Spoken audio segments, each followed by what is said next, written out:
Hi guys, welcome back to my channel. So ಇವತ್ತಿನ video ನೈಟಿಂದ start ಮಾಡ್ಕೊಂಡಿದ್ದೀನಿ ನಾನು. ಸೊ ಯಾವತ್ತು ಅಂದರೆ ಟ್ಯೂಸ್ಡೇ ನೈಟಿಂದ ಇಲ್ಲಿ ಚಪಾತಿಗೆ ಒಂದು ಸ್ವಲ್ಪ ಮೆಂತ್ಯ ಸೊಪ್ಪು ಕಟ್ ಮಾಡಿಬಿಟ್ಟು ಹಾಕಿದ್ದೀನಿ.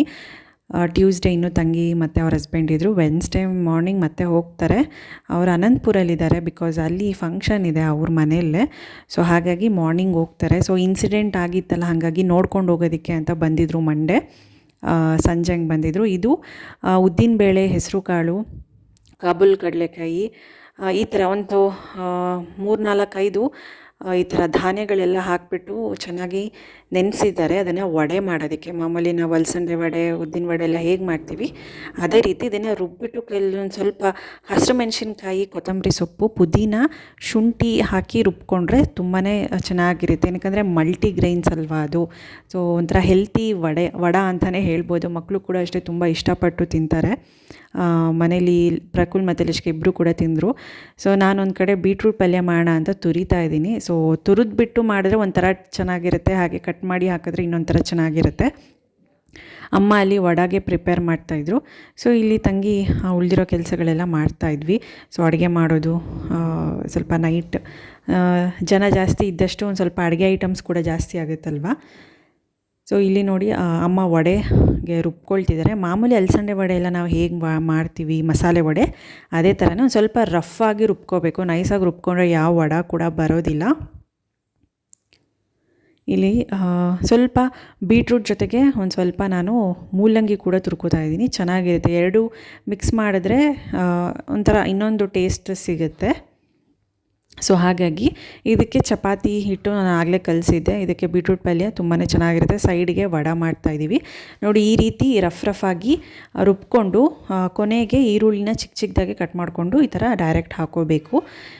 ಇಲ್ಲಿ ಪಲ್ಯಕ್ಕೆ ಬೀಟ್ರೂಟ್ ಪಲ್ಯ ಮಾಡೋದಕ್ಕೆ ಎಲ್ಲ ಒಗ್ಗರಣೆ ಹಾಕ್ಕೊಂಡೆ. ಮಾಮೂಲಿ ಈರುಳ್ಳಿ, ಮೆಣಸಿನ್ಕಾಯಿ, ಕರಿಬೇವಿನ ಸೊಪ್ಪು ಇದು. ಆ್ಯಂಡ್ ಒಂದು ಕಡೆ ನಾನು ವಡೆಗೆ ಮಾಡ್ಕೊಳ್ಳೋದಕ್ಕೆ ಎಣ್ಣೆ ಬಿಸಿ ಮಾಡ್ಕೊಳ್ತಾ ಇದ್ದೆ. ಸೊ ಇದು ತಂಗಿ ಹೇಳ್ಕೊಟ್ಟಿದ್ದು. ಈ ಥರ ಎಲ್ಲನೂ ಹಾಕಿ ನೆನೆಸಿ ಮಾಡೋದ್ರಿಂದ ಒಂದು ಅರ್ಧ ದಿನ ನೆನೆಸಿದ್ರೆ ಸಾಕು. ಡೇ ಫುಲ್ 24 hours ನೆನೆಸ್ಬೇಕು ಅಂತಲೂ ಏನಿಲ್ಲ. ಸೊ ಇಲ್ಲಿ ಬೀಟ್ರೂಟ್ ತುರಿದ್ರೆ ಸಾಕು, ಕೈಯೆಲ್ಲ ಒಳ್ಳೆ ಬ್ಲಡ್ ಥರ ಕಾಣಿಸುತ್ತೆ. ಹಂಗೆ ಅನ್ಸೋದು ಒಂದಿನ ಎಲ್ಲ ಫುಲ್ ರೆಡ್ಡಾಗೇ ಇರುತ್ತೆ, ರೆಡ್ಡಿಶ್ ಆಗಿ. ಬಟ್ ತಿನ್ನೋದು ತುಂಬಾ ಒಳ್ಳೆಯದು ಬೀಟ್ರೂಟು. ಬ್ಲಡ್ ತುಂಬ ಇಂಪ್ರೂವ್ ಆಗುತ್ತೆ. ಆ್ಯಂಡ್ ಮೂಲಂಗಿ ಕೂಡ ಹಾಕಿದ್ದೀನಲ್ವ, ಸೊ ಮೂಲಂಗಿ ಕೂಡ ತುಂಬಾ ಒಳ್ಳೆಯದು ಹೆಲ್ತಿಗೆ. ಸೊ ಇಲ್ಲಿ ತುರಿದಿರೋದ್ರಿಂದ ಬೇಗನೆ ಪಲ್ಯ ಆಗೋಗುತ್ತೆ, ಬಟ್ ತುರಿಯೋದಕ್ಕೆ ಸ್ವಲ್ಪ ಲೇಟ್ ಅಷ್ಟೇ. ಇಲ್ಲಿ ತುರಿದ್ಬಿಟ್ಟು ಒಂದು 10 ನಿಮಿಷ ಹಾಗೆ ಬಿಟ್ಟರೆ ಬೇಗನೆ ಆಗೋಗುತ್ತೆ. ಕೊನೆಗೆ ಕೊತ್ತಂಬರಿ ಸೊಪ್ಪು ಹಾಕ್ಕೊಂಡು ಉಪ್ಪು, ರುಚಿಗೆ ತಕ್ಕಷ್ಟು ಉಪ್ಪು, ಒಂದು ಸ್ವಲ್ಪ ಅರಶಿನ ಹಾಕ್ಕೊಂಡ್ರೆ ಮುಗೀತು. ಒಂದು 10-12 ನಿಮಿಷದೊಳಗೆ ಆಗೋಗ್ಬಿಡುತ್ತೆ. ಬೇಕು ಅಂದರೆ ನೀರು ಕೂಡ ಆ್ಯಡ್ ಮಾಡ್ಕೋಬೋದು. ಆ್ಯಂಡ್ ಇಲ್ಲಿ ವಡೆ ಬಿಡ್ತಾಯಿದ್ದೀನಿ ನಾನು. ಮಾಮೂಲಿ ತೂತೊಡೆ, ಉದ್ದಿನ ವಡೆ ಎಲ್ಲ ಹೇಗೆ ಮಾಡ್ತೀವಿ ಅದೇ ಥರನೇ ಈ ವಡೆಗೂ ಈ ಥರ ಏನೋ ತೂತು ಮಾಡಿ ಇಟ್ಟರೆ ಬೇಗನೆ ಬೇಯುತ್ತೆ. ಯಾವುದೇ ಒಂದು ವಡೆ ಆಗಿರ್ಬೋದು, ತೂತು ಮಾಡಿ ಇಟ್ಟರೆ ಬೇಗನೆ ಬೇಯುತ್ತೆ. ಮತ್ತು ಫ್ಲ್ಯಾಟಾಗಿದ್ದರೆ ಅದೊಂದು ಸ್ವಲ್ಪ ಏನಕ್ಕಂದರೆ ಇದೆಲ್ಲನೂ ಗ್ರೈನ್ಸ್ ಹಾಕಿರ್ತೀವಲ್ಲ, ಒಂದು ಸ್ವಲ್ಪ ಗಟ್ಟಿ ಬರೋದಿಲ್ಲ. ನೀವು ಬೇಕು ಅಂದರೆ ಒಂದು ಸ್ವಲ್ಪ ಅಕ್ಕಿ ಹಿಟ್ಟನ್ನ ಹಾಕೋಬೋದು. ಒಂದು ಸ್ವಲ್ಪ ಕ್ರಿಸ್ಪಿಯಾಗಿ ಬರುತ್ತೆ ಮತ್ತು ಗಟ್ಟಿಯಾಗಿ ಕೂಡ ಬರುತ್ತೆ. ಒಂದು ಸ್ವಲ್ಪ 1-2-3 ಸ್ಪೂನ್ ಹಾಕ್ಕೊಂಡ್ರೆ ಸಾಕಾಗುತ್ತೆ. ಸೊ ತಿನ್ನೋದಕ್ಕೂ ಕೂಡ ಅಷ್ಟೇ ತುಂಬ ಚೆನ್ನಾಗಿತ್ತು. ನಾನು ಬಿಸಿದೇ ಒಂದು 4 ತಿಂದುಬಿಟ್ಟೆ ಅಲ್ಲೇ ನಿಂತ್ಕೊಂಡ್ಬಿಟ್ಟು. ಅಷ್ಟು ಚೆನ್ನಾಗಿರುತ್ತೆ. ವಡೆ ಅಂದರೆ ಯಾರಿಗೆ ಇಷ್ಟ ಇರಲ್ಲ ಅಲ್ಲ. ಸೊ ಎಲ್ಲರಿಗೂ ಕೂಡ ವಡೆ ಇಷ್ಟ ಆಗುತ್ತೆ. ಆ್ಯಂಡ್ ಲಶಿಕಾ, ಪ್ರಕುಲ್ ಮನೇಲಿ ಎಲ್ಲರೂ ಇಷ್ಟಪಟ್ಟು ತಿಂದರು. ಸೊ ಇಲ್ಲಿ ವಡೆ ಕೂಡ ಕಂಪ್ಲೀಟ್ ಆಗೋಯಿತು. ಸೊ ನೆಕ್ಸ್ಟ್ ಇವಾಗ ಎಲ್ಲರೂ ಕೂತ್ಕೊಂಡು ಊಟ ಮಾಡೋದೆ. ಸೊ ಮನೇಲಿ ನಾವು ನೈಟ್ ಟೈಮ್ ಜಾಸ್ತಿ ಎಲ್ಲರೂ ಸೇರ್ತೀವಲ್ಲ, ಅವಾಗ ಎಲ್ಲರೂ ಕೂತ್ಕೊಂಡು ಊಟ ಮಾಡ್ತೀವಿ. ಮಾರ್ನಿಂಗು, ಮಧ್ಯಾಹ್ನ ಒಬ್ಬೊಬ್ರು ಇರ್ತಾರೆ, ಒಬ್ಬೊಬ್ರು ಇರಲ್ಲ. ಹಂಗಾಗಿ ಕೂತ್ಕೊಂಡು ಊಟ ಮಾಡೋದಕ್ಕಾಗಲ್ಲ. ಸೊ ಇದು ನನ್ನ ಡಿನ್ನರ್. ಚಪಾತಿ, ಬೀಟ್ರೂಟ್ ಪಲ್ಯ ಮತ್ತು ವಡೆ. ಸೊ ಆಗಲೇ ಒಂದು 4-5 ತಿಂದುಬಿಟ್ಟಿದೆ ಬಿಸಿದು. ಹಾಗಾಗಿ ಇವಾಗ ಜಸ್ಟ್ 2 ಹಾಕ್ಕೊಂಡಿದ್ದೀನಿ ಅಷ್ಟೇ. ಇದು ಬಂದು ನೆಕ್ಸ್ಟ್ ಡೇ ವ್ಲಾಗ್ ಮಾಡ್ತಾ ಇರೋದು. ಸೊ ಬೆಳಗ್ಗೆ ಎದ್ದು ಮಾಮೂಲಿ ನಾನು ಡ್ಯೂಟಿಗೆ ಹೋಗಬೇಕು, ಪ್ರಕುಲಿಗೆ ಸ್ಕೂಲು, ಅವರು ಕೂಡ ಬೆಳಗ್ಗೆ ತಿಂಡಿ ತಿನ್ಕೊಂಡು ಹೋಗ್ತೀವಿ ಅಂತ ಅಂದರು. ಸೊ ಹಾಗಾಗಿ ಜೋಳ ರೊಟ್ಟಿ ಮಾಡೋಣ, ಅದಕ್ಕೆ ಎಣ್ಗಾಯಿ ಮಾಡೋಣ ಅಂದ್ಬಿಟ್ಟು ಎಲ್ಲ ರೆಡಿ ಮಾಡ್ಕೊಳ್ತಾ ಇದ್ದೆ. ಸೊ ಜೋಳ ರೊಟ್ಟಿ ಅಮ್ಮನೇ ಬರಬೇಕು, ಸಾಕಷ್ಟೆಲ್ಲ ಹೇಳಿದ್ದೀನಿ, ನನಗೆ ಬರಲ್ಲ ಜೋಳ ರೊಟ್ಟಿ ಮಾಡೋಕ್ಕೆ. ಸೊ ಎಣ್ಗಾಯಿಗೆ ಪ್ರಿಪೇರ್ ಮಾಡ್ಕೋತಾ ಇದ್ದೆ, ಎಣ್ಗಾಯಿ ಮತ್ತು ಸಾಂಬಾರು ಮಾಡೋದಕ್ಕೆ. ಮೊದಲು ಎಣ್ಣೆಗಾಯಿ ಸ್ವಲ್ಪ ಬೇಯೋದಕ್ಕೆ ಟೈಮ್ ತೊಗೊಳುತ್ತೆ, ಯಾಕಂದರೆ ನಾನು ಕಡಾಯಲ್ಲೇ ಮಾಡೋದು. ಕುಕ್ಕರಲ್ಲಿ ಒಂದು 2 ವಿಸಲ್ ಹಾಕ್ಸಿದ್ರೆ ಬೇಗ ಬೆಂದೋಗುತ್ತೆ. ಬಟ್ ನಾನು ಕಡಾಯಲ್ಲೇ ಮಾಡಿಬಿಡ್ತೀನಿ. ಒಂದು ಸ್ವಲ್ಪ ಟೈಮ್ ಬೇಕು, ಒಂದು 45 ಮಿನಿಟ್ಸ್ ಬೇಕು ಎಲ್ಲ ಪ್ರೊಸೆಸ್ಸು, ಸ್ಟಫಿಂಗು ರುಬ್ಕೊಳ್ಳೋದಕ್ಕೆ ಎಲ್ಲನೂ ಆಗೋದಕ್ಕೆ. ಏನಕ್ಕಂದರೆ ಅದು ಮೀಡಿಯಮ್ ಫ್ಲೇಮಲ್ಲಿ ಇಟ್ಕೊಂಡೇ ಕುದಿಸ್ಬೇಕು, ಇಲ್ಲ ತಳ ಅಂಟುತ್ತೆ. ಸೊ ಹಂಗಾಗಿ ಬೇಗನೆ ಸ್ಟಾರ್ಟ್ ಮಾಡಿದ್ದೀನಿ. ಸೊ ಆ್ಯಸ್ ಯೂಶ್ವಲ್ 5:30ಗೆ ಎದ್ದು ಸ್ಟಾರ್ಟ್ ಮಾಡಿಕೊಂಡ್ರೇ ನನಗೆ ಡ್ಯೂಟಿಗೆ ಹೋಗೋದಕ್ಕೆ ಮತ್ತು ಪ್ರಕೃಲ್ ಸ್ಕೂಲ್ಗೆ ಎಲ್ಲನೂ ತಿಂಡಿ ರೆಡಿ ಆಗುತ್ತೆ. ಸಾಂಬಾರು ಕೂಡ ರೆಡಿ ಆಗುತ್ತೆ. ಇಲ್ಲಾಂದರೆ ತುಂಬಾ ಕಷ್ಟ. ಲೇಟಾಗಿ ಎದ್ದರೆ ಅಂತೂ ಗಜಿ ಅನಿಸ್ತಾ ಇರುತ್ತೆ. ಸೊ ಎಲ್ಲ ಪ್ರಿಪೇರ್ ಮಾಡಿಬಿಟ್ಟು ನಾನು ಸ್ನಾನ ಮಾಡ್ಕೊಂಡು ಬಂದು ಫ್ರೆಶ್ ಆಗಿ ಬಾಕ್ಸಿಗೆಲ್ಲ ರೆಡಿ ಮಾಡ್ಕೋತಾ ಇದ್ದೆ ರೊಟ್ಟಿ. ಸೊ ಎಣ್ಣೆಗಾಯಿ ಮಾಡಿ ಹೋಗಿದ್ದೆ. ಎಣ್ಣೆಗಾಯಿ ಅದು ಯಾವಾಗಲೂ ಹಂಗೆ ಬರುತ್ತೆ ಮಾತಾಡೋವಾಗ. ಸೊ ಬಾಕ್ಸಿಗೆಲ್ಲ ಇಟ್ಕೊಂಡು ನಾನು ಆಮೇಲೆ ತಿನ್ನೋದಕ್ಕೆ ಸ್ಟಾರ್ಟ್ ಮಾಡ್ತೀನಿ. ಸೊ ಇಲ್ಲಾಂದರೆ ಫಸ್ಟೇ ತಿಂದರೆ ನನಗೆ ಏನು ಇಟ್ಕೊಂಡಿದ್ದೀನಿ ಏನು ಇಟ್ಕೊಂಡಿಲ್ಲ ಅಂತ ಗೊತ್ತಾಗೋದೇ ಇಲ್ಲ ಬಾಕ್ಸಿಗೆ. ಸೊ ಫಸ್ಟ್ ಬಾಕ್ಸಿಗೆಲ್ಲ ಅರೇಂಜ್ ಮಾಡಿಬಿಟ್ಟು ಆಮೇಲೆ ನಾನು ತಿಂತೀನಿ. ಯಾವಾಗಲೂ ಇದ್ರ ಜೊತೆಗೆ ಬಟರ್ ಮಿಲ್ಕ್ ಮಜ್ಜಿಗೆ ಕೂಡ ತೊಗೊಂಡು ಹೋಗ್ತೀನಿ. ಸೊ ತಂಗಿಯವರು ಕೂಡ ತಿಂಡಿ ತಿಂದ್ಕೊಂಡು ಹೊರಡ್ತೀವಿ ಅಂತ ಅಂದರು. ಸೊ ಹಾಗಾಗಿ ಅವ್ರಿಗಿಂತ ಮುಂಚೆ ನಾನೇ ಹೋಗ್ತಿದ್ದೀನಿ ಆಫೀಸಿಗೆ. ಸೊ ಇದಾದಮೇಲೆ ನಾನು ಮತ್ತು ವ್ಲಾಗ್ನ ಕಂಟಿನ್ಯೂ ಮಾಡ್ತೀನಿ ಆಫೀಸಿಗೆ ಹೋದ್ಮೇಲೆ, ಡ್ಯೂಟಿಗೆ ಹೋದ್ಮೇಲೆ. ಸೊ ತುಂಬ ಜನಕ್ಕೆ ಡೌಟು ಕೆಲಸ ಹೇಳಿ ಅಂತ. ಸೊ ಸಾಕಷ್ಟು ಸಲ ಹೇಳಿದ್ದೀನಿ. ಒಂದು ಸ್ವಲ್ಪ ದಿನ ವೆಯ್ಟ್ ಮಾಡಿ, ಸ್ವಲ್ಪ ದಿನ ಅಷ್ಟೇ, ನನಗೊಂದು 2 to 3 ಮಂತ್ಸ್ ಟೈಮ್ ಕೊಡಿ, ಹೇಳ್ತೀನಿ. ಸೊ ಅಷ್ಟೇ. ಏನಕ್ಕಂದರೆ ಕೆಲವೊಬ್ರದ್ದು ನೆಗೆಟಿವ್ ಕಣ್ಣಿರುತ್ತೆ. ಸೊ ಅವ್ರದ್ದು ಬಿದ್ದಾಗ ಒಂಥರ ಅನಿಸುತ್ತೆ, ಅದಕ್ಕೆ ಬೇಡ ಅಂತ. ಬಟ್ ಖಂಡಿತವಾಗ್ಲೂ ಹೇಳ್ತೀನಿ. ಹಾಯ್ ಗೈಸ್, ಮಧ್ಯಾಹ್ನ ಆಗಿದೆ. So already time 2:30. ಇವತ್ತು ಬೇಗನೆ ಲಂಚ್ ಮಾಡಿಬಿಟ್ಟೆ. ತುಂಬ ಹೊಟ್ಟೆ ಹಸಿವಾಗ್ತಾಯಿತ್ತು. ಬರೀ ಒಂದೇ ಒಂದು ರೊಟ್ಟಿ ತಿನ್ಕೊಂಬಂದ್ಬಿಟ್ಟಿದೆ. ಹಾಗಾಗಿ ಬೇಗ ತಿಂದೆ. 1:15 ತಿಂದೆ, ಮಜ್ಜಿಗೆ ಕುಡಿದೆ, ಫ್ರೂಟ್ಸ್ ತಿಂದೆ ಮಧ್ಯದಲ್ಲಿ. ಹಾಗೂ ಹೊಟ್ಟೆ ಹಸಿವು ತುಂಬ.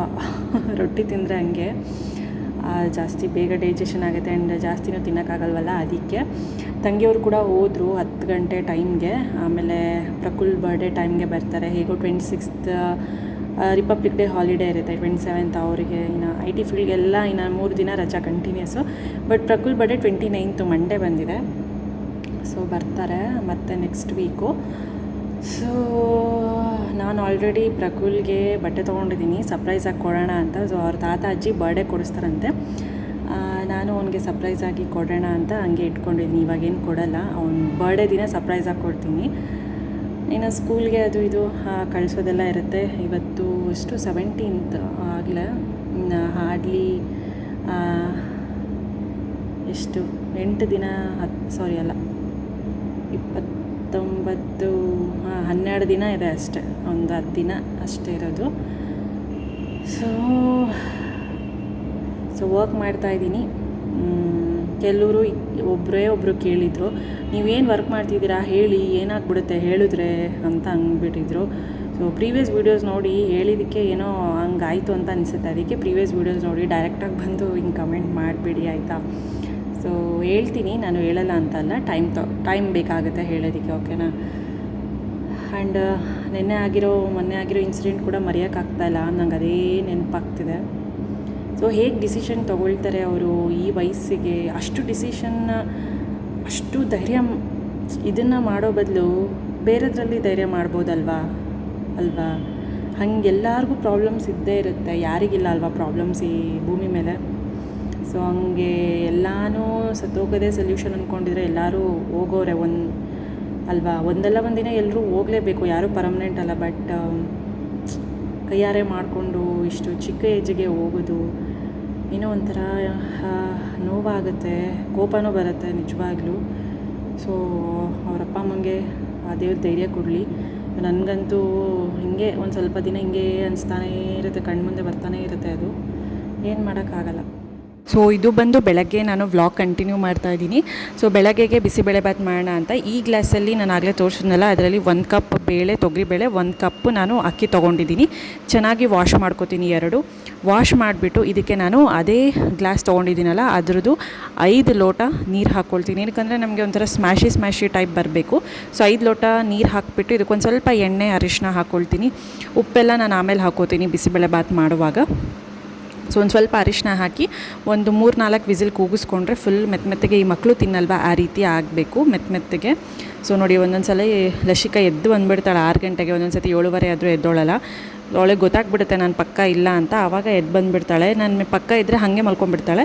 ಒಂದೊಂದು ಸತಿ ಹಠ ಹಿಂಗೆ ಎದ್ದಿದ ತಕ್ಷಣ ಎತ್ಕೋ ಅಂತ ಹೇಳ್ತಾನೆ ಇರ್ತಾಳೆ. ಸೊ ಇಲ್ಲಿ ಹಿಂದೆಗಡೆನೇ ಅಡುಗೆ ಮಾಡ್ತಾಯಿದ್ದೀನಿ. ಒಂದು ಸ್ವಲ್ಪ ಕಡಾಯಿ ತೊಗೊಂಡಿದ್ದೀನಿ, ಅದಕ್ಕೆ ಮೊದಲು ಒಗ್ಗರಣೆ ಹಾಕ್ಕೊಳ್ತಾ ಇದ್ದೀನಿ. ಇದಕ್ಕೆ ಒಂದು ಸ್ವಲ್ಪ ಆಯಿಲ್ ಹಾಕ್ಕೊಂಡಿದ್ದೀನಿ. ಇದಕ್ಕೆ ಸಾಸಿವೆ ಜೀರಿಗೆನ ಹಾಕ್ಕೊಳ್ತಾ ಇದ್ದೀನಿ. ಇದು ಚಿಟಪಟ ಅಂತ ಅಂದಮೇಲೆ ಈರುಳ್ಳಿ ಹಸಿರು ಮೆಣಸಿನ್ಕಾಯಿನ ಹಾಕ್ಕೊಳ್ತಾ ಇದ್ದೀನಿ.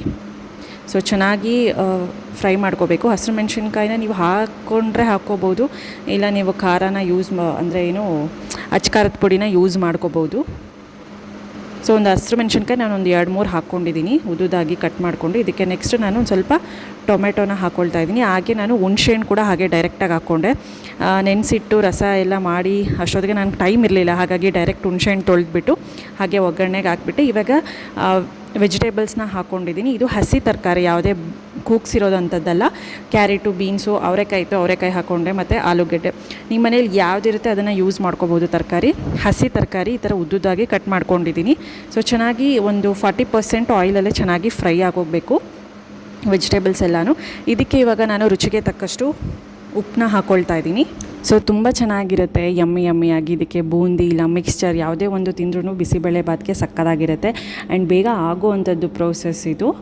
ಸೊ ಚೆನ್ನಾಗಿ ಫ್ರೈ ಮಾಡ್ಕೋತಾ ಇದ್ದೀನಿ. ವೆಜಿಟೇಬಲ್ಸ್ ಆಗಲೇ ಹೇಳಿದ್ನಲ್ಲ 40% ಚೆನ್ನಾಗಿ ಎಣ್ಣೆಲೇ ಫ್ರೈ ಆಗಬೇಕು. ಇವಾಗ ಇದಕ್ಕೆ ನಾನು